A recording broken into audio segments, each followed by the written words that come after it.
Merhaba arkadaşlar, hoş geldiniz. Bugün makrome pamuk ipten bir çanta yapacağım. Toplamda 350 gram bir pamuk iplik kullanıyorum. Bu polyester değil, %100 koton olan hali. Çok güzel bir renk bu arada, inanılmaz hoş. İhtiyacımız olan malzemeler 4 tane işaretleyici askılama için gerekli. 4 milim tığım, makasım ve askılarımı dikmek için de bir etemin iğnem. Hazırsanız hadi başlayalım.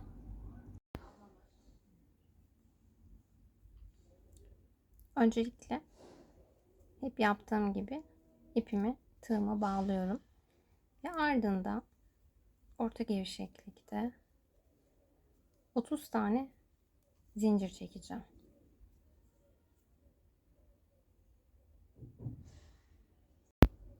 Otuz tane zincir çektikten sonra tığıma ipimi tığıma bir defa doluyorum ve 5 tane zincir bırakıp ikili trabzan yapacağım.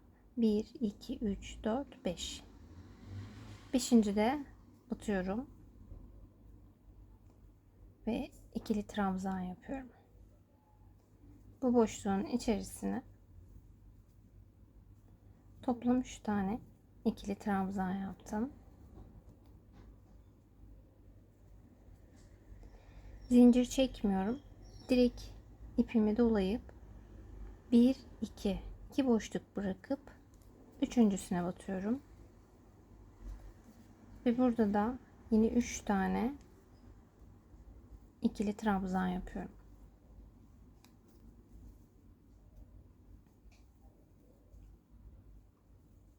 Aralarda zincir yok. 1 2 boşluk bırakıyoruz ve üçüncü zincirin içerisine 3 tane ikili trabzan yapıyorum.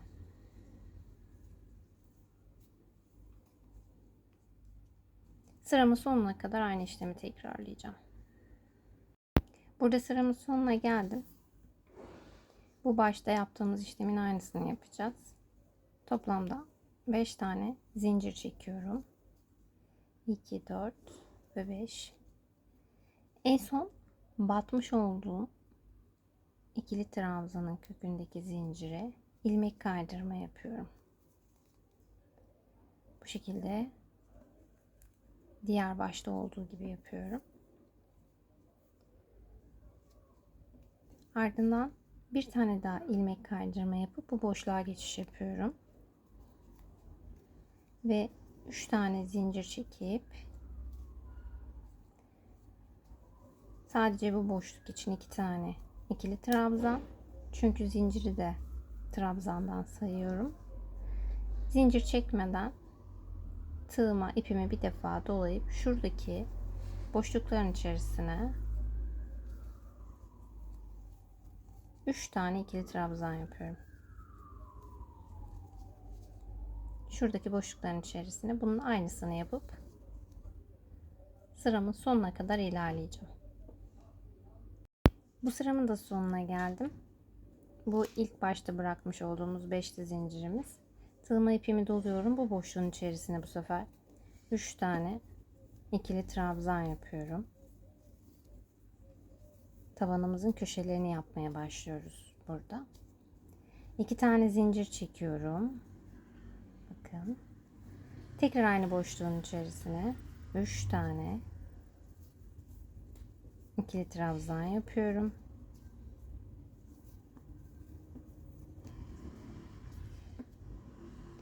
Tekrar 2 zincir çekiyorum.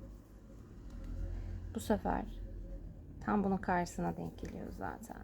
Yine aynı boşluğun içine 3 tane ikili trabzan yapıyorum. Bu arada ipim gerçekten çok güzel. Rengi falan inanılmaz harika. Bakın bu köşesi oldu. Tığıma ipimi doluyorum. Hiç zincir çekme yok.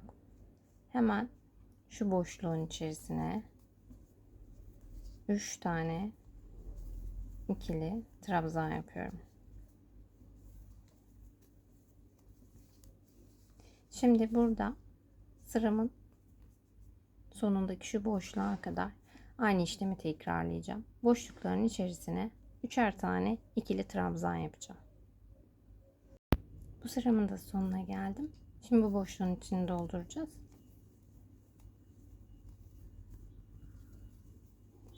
3 tane ikili trabzan yapıyorum. Bu boşluğun içine geçişte yine zincir çekmiyorum. Ara zincirleri sadece boşluğun içindeyken, bu köşe boşlukların içindeyken çekiyorum bu arada. 2 tane zincir. 3 tane ikili trabzan.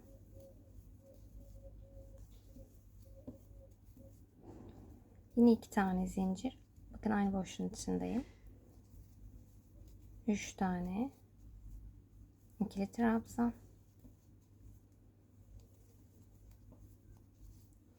Bakın zincir çekerek başlamış olduğumuz sıranın başına yetiştik. Buraya da bu çekmiş olduğum zincirlerin başındaki 3 zincir ve ikinciye denk geliyor. Başağın tepesine ilmek kaydırma yapıyorum.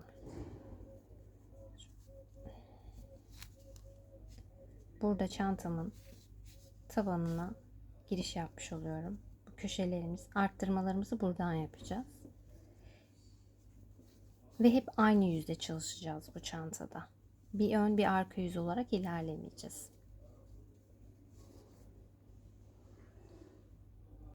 Şimdi şurada 2 tane işlem söyleyeceğim. Ya geriye doğru batarak devam edebilirsiniz trabzanınızı yapmaya, ya da şuradaki boşluğun içerisine gelene kadar ilmek kaydırma yapabilirsiniz. Ben o şekilde ilerleyeceğim. Şöyle göstereyim size de. Buraya da 3 tane zincir çekiyorum. Zincirimi de trabzandan saydığım için 2 tane ikili trabzan yapıyorum. Geçişlerde yine zincir çekmiyorum. Tığma ipimi bir defa dolayıp şuradaki boşlukların içerisine 3'er tane ikili trabzan yapıyorum. Şimdi bu işlemi şu köşeye gelene kadar uygulayacağım. Boşlukların içerisine 3'er tane ikili trabzan yapacağım. Şuradaki boşlukları bu arada. Geçişlerde zincir çekmeyeceğim. Bu sırada da köşeme yaklaştım. Yine buraya gireceğim. Dediğim gibi ilk geçişlerde zincir yok. Zinciri sadece köşelerde çekiyorum. Tığma ipimi bir defa doluyorum. Bu boşluğun içerisine 3 tane ikili trabzan yapıyorum. 2 tane zincir çekiyorum. Yine aynı boşluğun içerisine 3 tane ikili trabzan yapıyorum. Ara geçişimiz, köşe olduğumuz için zincir çekiyoruz. Bir tane zincir çekiyorum. Bu boşluğun içine geçiyorum. Buraya da 3 tane ikili trabzan yapıyorum. 2 tane zincir çekiyorum ve aynı boşluğun içerisine yine 3 tane ikili trabzan yapıyorum.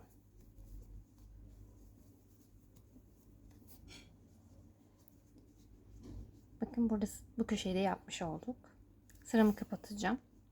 Ben burada ilmek kaydırmayla ileri boşluğa gitmiştim. Geriye gitmiş olsaydım şurada kapatmış olacaktım sıramı. Şuradaki boşluğun içerisine 3 tane ikili trabzan yapıyorum. Ve ilk çekmiş olduğum zincirin başındaki başağa ilmek kaydırma yapıyorum ve sıramı kapatıyorum.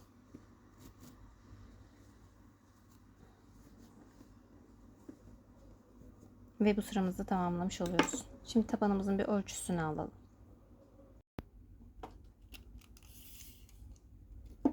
...30 santim çantamızın eni.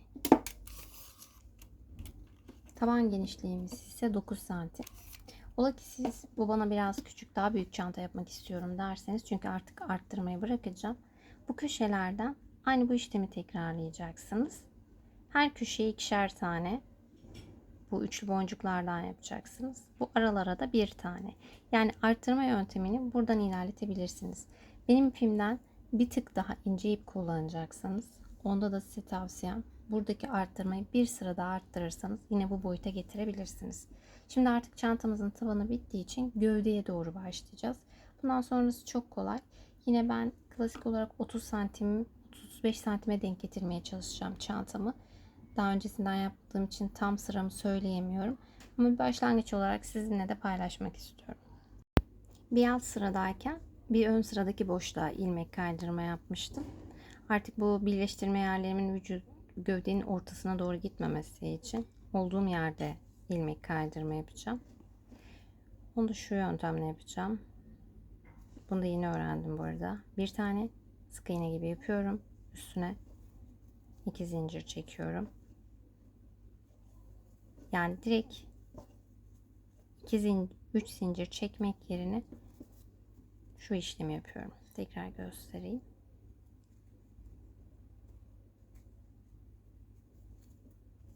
Burada ilmek kaydırıp bitirmiştik. Gerideki boşluğun içerisine batıyorum. Bunu çekiyorum ve bir tane sık iğne yapıyorum.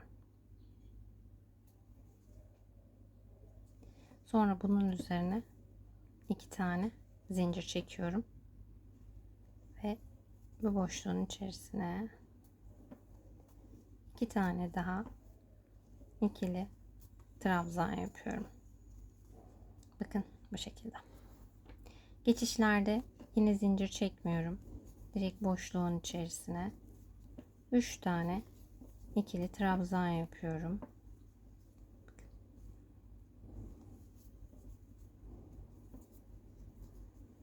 Şimdi bu köşeye kadar aynı işlemi tekrarlayacağım. Her boşluğun içerisine 3'er tane ikili trabzan yapacağım. Geçişlerde zincirimiz yok. Ve köşeme geldim. Yine hiç zincir çekmeden ipimi tığıma dolayıp içerisine 3 tane ikili trabzan yapıyorum. Bakın normalde burada arttırma yapıyorduk. Yine zincir çekmiyorum. Tığıma ipimi bir defa doluyorum. Aynı boşluğun içine değil, bir sonraki boşluğun içerisine ikili trabzan yapıyorum. Çünkü artık bu sırayla beraber gövdeye geçiş yapmış oluyoruz.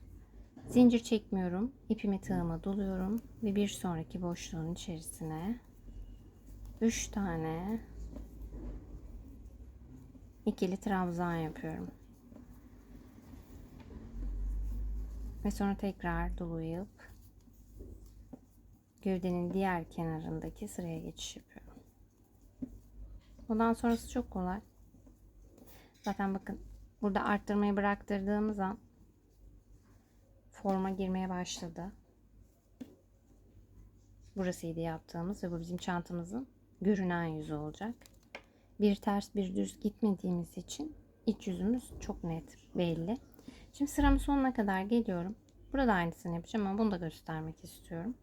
Yine boşlukların arasına 3'er tane ikili trabzan yapıyoruz. Ara geçişlerde de zincir çekmiyoruz.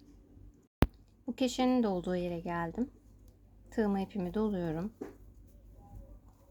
Bakın bu ilki. Buraya 3 tane ikili trabzan yapıyorum. Arttırmak isterseniz 2 zincir çekip aynı boşluğun içerisine bir grup daha ikili trabzan yapabilirsiniz. Yani şunun işlemin aynısını. Ama arttırmayı biz bıraktığımız için direkt gövdeye geçtiğimizden buradaki boşlukların içerisine sadece bir defa batıyoruz ve artık zincir çekme işlemini bitiriyoruz. Tığıma ipimi doluyorum ve diğer boşluğun içerisine 3 tane ikili trabzan yapıyorum. Bu da diğer arttırdığımız kısım. Buraya da aynı şekilde 3 tane ikili trabzan yapıyorum.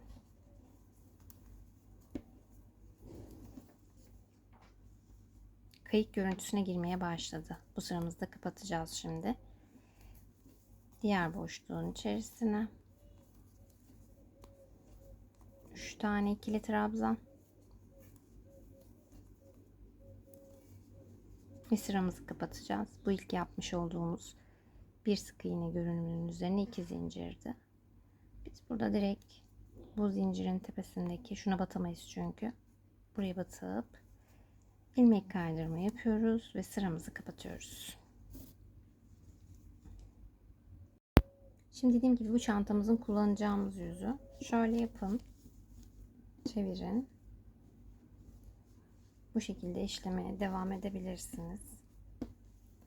Ben yaklaşık 30 santime denk gelecek şekilde bu sıraların aynısını tekrarlayacağım. Hiçbir değişiklik yok. Burada ilmek kaydırma ile birleştiriyoruz ve her boşluğun arasına üçer tane ikili trabzan yapıyoruz. Ki bu köşelere de aynı şekilde hiçbir arttırma yok, zincir yok.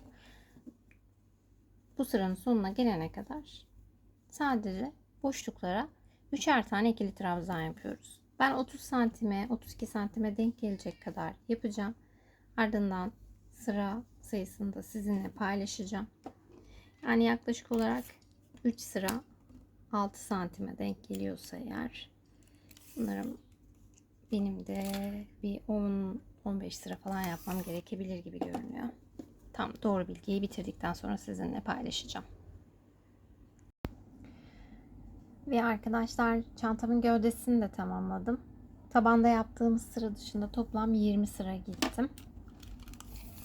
Kameram asılsın diye böyle tutuyorum. Toplamda çantamın boyu 32 santim. Yani şu açıdan baktığım zaman sarsmak istemiyorum. Burası tam 32 santim. Enimizde 31-32'ye yakın bir ölçüde. Şimdi çantamızın bu model kısmı bittikten sonra sadece bir sırada sık iğne çevireceğiz. İlmek kaydırma yerini birleştirdikten sonra bir tane zincir çekmiştim. Tekrar sıfırdan başlayayım. Bu arada burası benim birleştirdiğim yer. Eğer el kaydırdığınız, birleştirdiğiniz yer kaymaya devam ederse tereddüte düşmeyin. Normal bir şey. Çünkü bakın bende de aynı. Ama bu yöntemle yaptığımız için her tarafla aynı görünüyor. Yani hiç belli olmuyor. Şimdi bir tane zincir çektim. Burası değil. Hemen bir sonraki başağın tepesine sık iğne yapıyorum. Boşlukların içine bir direkt batmıyorum. Direkt başakların altına batıyorum. Sık iğne. Her trabzanın tepesine birer tane sık iğne batıyorum. Şimdi çantamın ağzını dönüp bu başladığım yere kadar aynısını yapıp geliyorum. Sık iğnede de sıramın sonuna geldim. Şöyle birazcık ip bırakıyorum. İğnemle bu sefer yok edeceğim buradaki birleştirme yerine.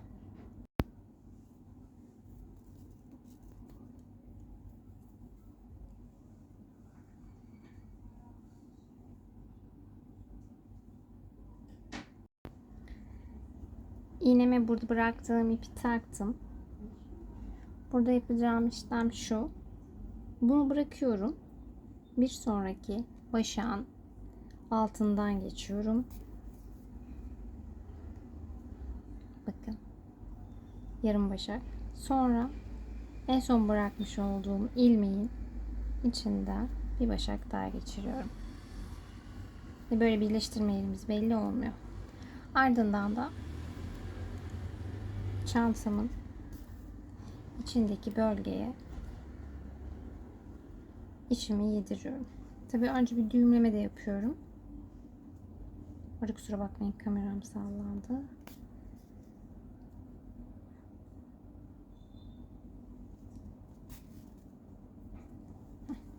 İlmek kaydırma yerine bu yöntemi siz de deneyebilirsiniz. Çünkü bakın hiç belli olmuyor. Direkt başak şeklinde ilerliyor. Çantamın askısında hep yaptığım yöntemi kullanacağım. Normalde bunu daha önce yapılışını paylaşmıştım. Şöyle kısaca sizin vaktinizi almadan tekrar göstereceğim. 2, 3, 1, 2. 3 tane zincir çektim. Hemen zincirimin, ilmeğimin altındaki bir zincire batıyorum ve bekletiyorum. 2. Bir tanesini bir alttakine daha batıyorum ve bekletiyorum ve 3. Bunun hepsini aynı anda çeviriyorum. Ardından bunu bu şekilde çeviriyorum elimdeki işimi. Ve şu sırtında duran yere bir tane batıyorum. İkiledim. Sonra bunu da sık iğne yapıyorum. Tekrar çeviriyorum ve burada duran, bu sırtta duran 3 taneye batıyorum. Başlangıçta 3 tane, sonra hep 2 tane olacak. Sonra bu ikisini çeviriyorum. Bakın burada modeli çıkarmış oldum. Tekrar diğer tarafını çeviriyorum. Artık 2 olacak demiştim ve 2. 2. Tekrar yüzünü böyle çeviriyorum. 2. Hep bu sırtta duran yere batıyorum. 2. Tekrar çeviriyorum ve 2.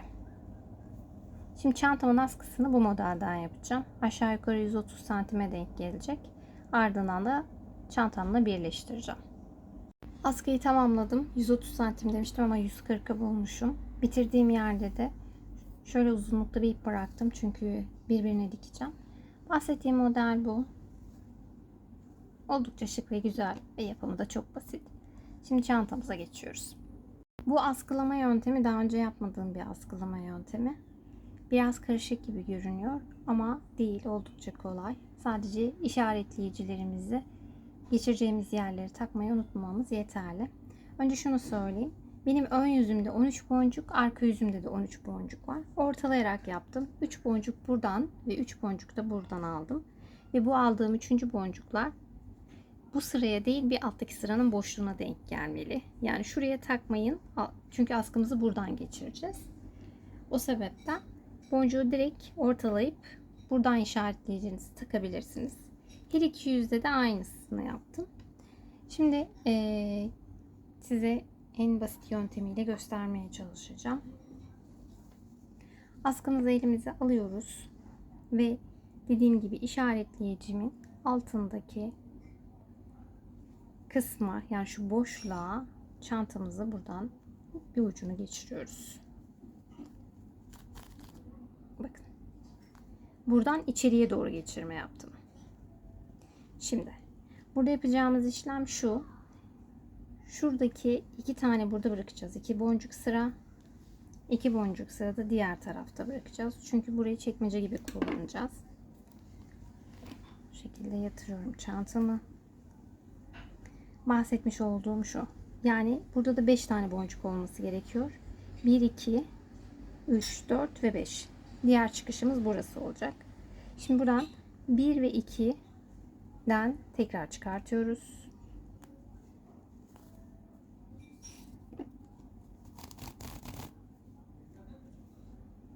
Buradan tekrar koyuyoruz. Bu ara olacak.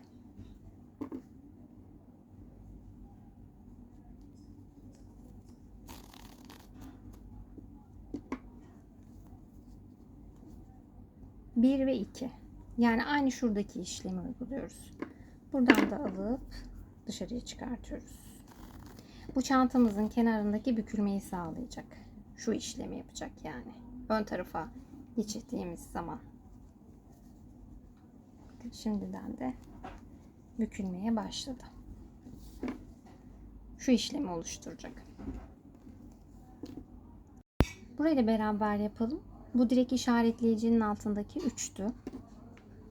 Bu boşluktan geçiriyorum. Burası biraz uzun. Dediğim gibi birleştirmede kullanacağım. Şurada bir miktarda böyle ip bırakmamız lazım ki bu tutma bölümümüz. Şöyle açalım yan tarafı tamamen. Siz de benimle yaparsanız karışmayacaktır. Sayıyoruz. Burada bıraktık. 1, 2, 3, 4, 5. Yani çıkacağımız nokta burası. 1 ve 2. Buradan batırıyoruz tekrar çantamızın içte kalan yüzünü çıkartıyoruz yani.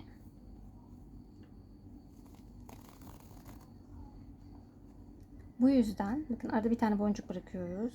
Bu yüzden diğer yüze tekrar geçiriyoruz. Evet. Ve şimdi 3. boncuğun, yani ilk işaretleyicimizi koyduğumuz yerin altından da geri çıkartıyoruz. Bu kadar. İşte çantamızın yanlarında böyle yapmış oluyoruz. Zaten bu bölme de buraya gelecek. Şöyle uzaklaştırayım. Bu ikisi bir araya gelecek. Bu da böyle. Şöyle biraz daha uzaklaştırdım. Bakın çok daha belli oldu. Çantamızın şuralarındaki modeli vermiş olduk. Şimdi bu ikisini birbirine diktiğim zaman siz de birazcık fazla ip bırakın Ve bunu buraya bir güzel bir şekilde görünmeyecek şekle gelene kadar dikin. Çantamızı bitirmiş olalım.